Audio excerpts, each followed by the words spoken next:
Okay, we're picking up with section 2.6, skill 1, example 2. We already did skill 1, example 1, so there's a typo. And if you recall, skill 1 dealt with finding limits at plus or minus infinity by using growth rates and end behavior models. So up until this point, all we've done is compare the growth of specific functions using that lovely mnemonic device, NNFEPL. And then we use that to identify simple functions that can be used to model complex functions. Now the whole purpose for doing that is we want to be able to compute limits on functions. So if we look here at A, notice that we have two relatively simple functions. We have a constant over a polynomial. The polynomial is going to grow much faster than the constant. The constant is just flat and doesn't grow at all. So if we let x get ridiculously large, then we will have 1 divided by a really big number, which will eventually get very, very close to 0.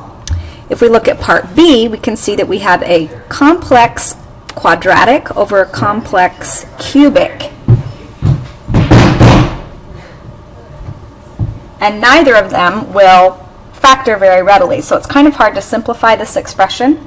So what we're going to do instead is we're going to use our growth rates and our end behavior models to identify that out at infinity, the 4x squared is the dominant term on the top, and the 2x cubed is the dominant term on the bottom.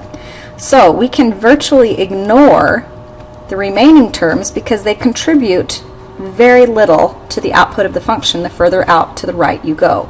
So really we're just looking at how 4x squared behaves in relation to 2x cubed.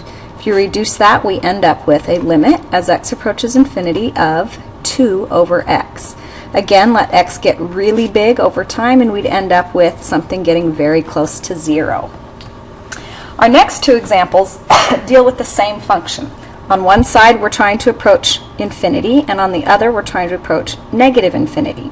So before we move forward, on both I would like to identify what the dominant term is on the top and on the bottom.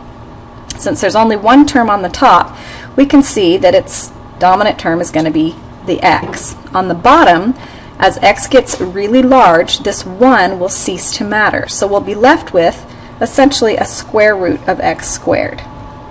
So where people run into difficulty with this is when we look on the left-hand side. Most people are very comfortable saying that the square root of x squared is just x. The power and the root cancel each other out and we end up with a 1. And that reasoning is perfect as long as x is a positive number. When x is a negative number, it doesn't work so well. So to illustrate that, I'm going to get out the calculator, go to y equals, clear out what's in there, and we're going to put in this square root of x squared. And then we're going to graph it using a zoom 6, just our standard window. When you graph it, you can see that there is a very good correlation between this picture and the absolute value of x. It turns out that they're the exact same thing. It is just two different representations for the same function. So let's remind ourselves what the absolute value of x does. Absolute value of x behaves two different ways. It will either leave the inside alone if the inside is positive, or it will take the opposite of the inside when the inside is negative. Well, this behavior is the same for this new function, the square root of x squared.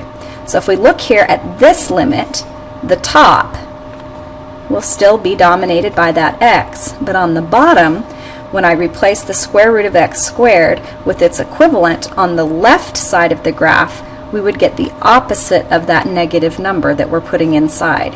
So in this case, that limit will be negative 1. If we look at the next slide, we can see that with the picture, when I graph an x over the square root of x squared plus 1, and then examine the graph that goes with it, we can see on the right that we're getting very close to 1, and we can see on the left that we're getting very close to negative 1. If you want to confirm numerically, you can plug in numbers that are becoming increasingly more negative and see that the outputs are getting increasingly closer to negative 1, whereas on the right side, as your values of x become large, your outputs are getting closer and closer to positive 1.